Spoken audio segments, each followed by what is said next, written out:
इस दुनिया में ऐसी बहुत सी घटनाएं ऐसी होती है जो हमारी सोच से बिल्कुल परे होती है, जिससे जुड़े रहस्य या तो हम समझ नहीं पाते या वो रहस्य कभी हमारे सामने ही नहीं आते। वेरोनिका एक ऐसी रहस्यमयी कहानी जिसे सुनकर सामने वाले का दिल डर से कांप उठे। यह दिल दहला देने वाली कहानी स्पेन के कैपिटल मैड्रिड में रहने वाली एक लड़की स्टेफनी की, जिसे वैली केस के नाम से भी जाना जाता है। ये कहानी आज से लगभग 30 साल पुरानी है। स्टेफनी अपने माता पिता और 2 छोटे भाई बहनों के साथ मैड्रिड के लुसमराइन स्ट्रीट के एक अपार्टमेंट में रहती थी। अपने माता पिता और छोटे भाई बहनों के साथ उसका स्वभाव हमेशा से ही बहुत अच्छा था, लेकिन कुछ समय से उसका बर्ताव अचानक से सबके प्रति बदलने लगा था। वो कुछ गुमसुम चुपचाप सी रहने लगी। पहले की तरह उसकी आंखों में अब वो मासूमियत नहीं थी। एक रात जब उसके परिवार वालों को उसके कमरे से चिल्लाने की अजीब अजीब सी आवाजें आने लगी तो वो बहुत डर गए और उन्होंने जब उसके कमरे में जाकर देखा तो सामने का मंजर देखकर उसके माता पिता डर से कांप उठे। स्टेफनी अपने कमरे की वुडन वॉल्स को अपने नाखूनों से बुरी तरह स्क्रैच कर रही थी और लगातार बहुत ही अजीब तरीके से चिल्ला रही थी। उन्होंने जैसे तैसे अपनी बेटी को शांत किया, लेकिन उसके माता पिता उसकी हालत को लेकर उस दिन बहुत गंभीर हो गए। एक रात स्टेफनी ने अपने सबसे छोटे भाई को मारने की कोशिश की। वो उसका गला दबाते हुए बुरी तरह चिल्ला रही थी। तभी उसकी आवाज सुनकर उसके माता पिता वहां आए और उन्होंने स्टेफनी को उसके भाई से दूर किया। उसकी ऐसी हालत देखकर उसके पेरेंट्स बहुत डर गए। कुछ देर बाद जब स्टेफनी शांत हुई तो उन्होंने स्टेफनी से पूछा कि तुम ये सब आखिर क्यों कर रही हो। तो उसने बताया कि वो ये सब कुछ खुद से नहीं करती, बल्कि रात होते ही उसे उसके कमरे में बड़ी बड़ी काली परछाइयां नजर आने लगती, जिसके बाद वो क्या और कब करती उसे कुछ पता नहीं होता। उसकी बात सुनकर उसके पेरेंट्स अगले ही दिन उसके स्कूल जाने के बाद उसके रूम में गए, जहां उन्हें कुछ ऐसा मिला जिसकी उन्होंने कभी कल्पना भी नहीं की थी। स्टेफनी के रूम से उन्हें काला जादू, तंत्र विद्या और भूत प्रेतों से जुड़ी किताबें मिली, जिन्हें देखकर उनके होश उड़ गए। उन्होंने ये सोचकर ही कि शायद इन किताबों की वजह से ही उनकी बेटी की हालत दिन ब दिन खराब होती जा रही थी, इसलिए उन्होंने किताब को घर से बाहर फेंक दिया। लेकिन उसके बाद भी स्टेफनी की हालत में कोई सुधार नहीं हुआ। हर रात की तरह अभी भी उन्हें उसके कमरे में वैसी ही आवाजें आ रही थी। दिन ब दिन स्टेफनी की सेहत भी अब गिरती जा रही थी। मामला अब बहुत गंभीर होता जा रहा था। स्टेफनी और उसका परिवार कैथोलिक थे, इसलिए उन्होंने चर्च में फादर से बात करके उन्हें अपने घर बुलाया। फादर ने उसके घर का मुआयना किया और उसके बाद स्टेफनी पर कैथोलिक तरीके से झाड़ फूंक किया, लेकिन इसके बाद भी उसकी हालत में कोई सुधार नहीं हुआ। उसके घर वालों ने सोचा कि अगर फादर के झाड़ फूंक करने के बाद भी स्टेफनी ठीक नहीं हो रही है तो जरूर उसे कोई शारीरिक या मानसिक परेशानी है। इसलिए उसके पेरेंट्स ने उसे डॉक्टर को दिखाया, जिसके बाद डॉक्टर ने उसे एग्जामिन करके उसके टेस्ट कराए।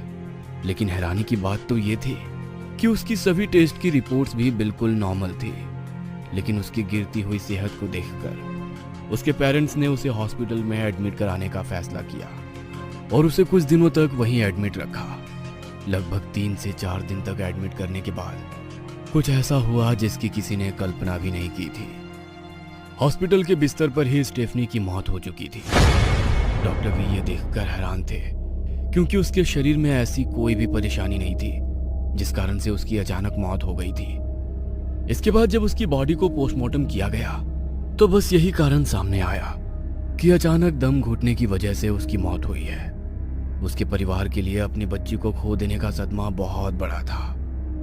स्टेफनी की मौत के बाद उन्होंने कैथोलिक रीति रिवाजों के साथ उसका अंतिम संस्कार किया और कुछ दिनों बाद उसके माता पिता ने उसके कमरे को अच्छे से साफ करके उसको लॉक कर दिया। लेकिन उन्हें नहीं पता था कि आगे उनके साथ क्या होने वाला है। स्टेफनी की मौत के बाद भी उन्हें रात होते ही उसके कमरे से वैसी ही आवाजें आने लगी। उन आवाजों को सुनकर वो बुरी तरह डर गए और जब उन्होंने अगले दिन उसके रूम में जाकर देखा तो रूम का पूरा सामान इधर उधर फैला हुआ था। दीवारों पर वैसे ही खरोचने की ताजी निशान थी, जैसे किसी ने पिछली रात ही अपने नाखूनों से उस दीवार को स्क्रैच किया हो। वो अब जब भी स्टेफनी के रूम में जाते थे तो उन्हें अचानक ही एक बहुत ठंडी सी हवा महसूस होने लगती थी। ऐसा माना जाता है कि जिस जगह पर काली शक्तियों का या आत्माओं का निवास होता है, उस जगह पर अक्सर ऐसी ही ठंडी हवाएं चलने लगती है। उस जगह का टेम्परेचर बाहर के मौसम से बिल्कुल अलग हो जाता है। स्टेफनी के परिवार का डर के मारे बुरा हाल हो चुका था। वो अपने सामने चल रही इन सभी चीजों पर यकीन तक नहीं कर पा रहे थे। इसलिए उन्होंने एक बार अपने पड़ोस में रहने वाले लोगों से भी इस बारे में बात की, तो उनकी पड़ोसियों ने भी उन्हें बताया कि अक्सर स्टेफनी के कमरे से उन्हें भी बड़े ही अजीब तरीके से चिल्लाने की आवाजें आती हैं। धीरे धीरे ये बात हर जगह फैलने लगी और जब उसके स्कूल में उसकी मौत के बाद होने वाले इन हादसों के बारे में ये बातें पता लगी, तो उसके स्कूल से 3 टीचर्स उसके घर आई, जिसमें से उसकी एक टीचर जो थी वो एक नन थी। उसके पेरेंट्स नहीं जानते थे कि वो टीचर्स उन्हें ऐसा कुछ बताने वाली है जिसकी वजह से ही स्टेफनी की मौत हुई है। उसकी नन टीचर ने उन्हें बताया कि स्कूल में स्टेफनी की एक बहुत खास दोस्त हुआ करती थी, जिसके बॉयफ्रेंड की कुछ समय पहले ही एक बाइक एक्सीडेंट में मौत हो गई थी। उसकी मौत के बाद वो बहुत परेशान सी रहने लगी थी। एक दिन लगभग 7-8 महीने पहले उनकी टीचर ने देखा कि स्टेफनी अपनी उसी दोस्त और 2 और लड़कियों के साथ स्कूल के बैकयार्ड में उनके साथ एक घेरा बनाकर बैठी थी। जैसे ही टीचर ने उसके पास जाकर देखा तो उनके घेरे के बीच एक लकड़ी का बोर्ड रखा था, जिसे ओइजा बोर्ड भी कहा जाता था, जिसे आत्माओं को बुलाने और उनसे बात करने के लिए इस्तेमाल किया जाता है। उसी बोर्ड के ऊपर उन्होंने एक कांच का उल्टा गिलास रखे हुए भी देखा। यह देखकर वो तुरंत उनके पास गई और उन्होंने उस बोर्ड को उठाकर वहां से फेंक दिया। लेकिन तभी उन्होंने कुछ ऐसा देखा जिसे देखकर उनके होश उड़ गए। जैसे ही उन्होंने ओइजा बोर्ड को फेंका, वैसे ही उस पर रखे कांच के गिलास से एक सफेद धुएं जैसी चीज निकलकर स्टेफनी के नाक और मुंह के जरिए उसके शरीर के अंदर घुस गई। उनकी टीचर भी अब बहुत डर चुकी थी। उन्होंने इन चारों पर गुस्सा करते हुए उनसे पूछा कि तुम लोग ये सब क्या कर रहे थे। तो उनमें से एक लड़की ने टीचर को स्टेफनी की बेस्ट फ्रेंड के बॉयफ्रेंड की बाइक एक्सीडेंट में हुई मौत के बारे में बताया। उन्होंने बताया कि स्टेफनी ने ही उन्हें यह सब करने के लिए कहा था। वो भूत प्रेतों और तंत्र विद्याओं से जुड़ी किताबें पढ़ा करती थी, जिसकी मदद से वो उसकी बॉयफ्रेंड की आत्मा को वहां बुलाने वाली थी। टीचर उसकी बात सुनकर बहुत घबरा गई और उन्होंने उन सबको डांट कर वहां से भगा दिया। स्टेफनी के पेरेंट्स को अब ये समझ आ चुका था कि उनके साथ जो ये सब हो रहा है उसका कारण क्या है। समय बीत रहा था। स्टेफनी की मौत को भी अब लगभग 1 साल बीत चुका था। 1 नवंबर 1992 जब स्टेफनी के पेरेंट्स एक बार फिर से उसके रूम में गए। सजाम का समय था। वो अपनी बेटी के कमरे में उनकी चीजों को देखकर उसे याद कर रहे थे कि तभी अचानक उस कमरे में लगी जीसस की फोटो उल्टी होकर अचानक जमीन पर गिर गई और तभी वॉल पर लगी स्टेफनी की एक फोटो भी अचानक जमीन पर गिर पड़ी।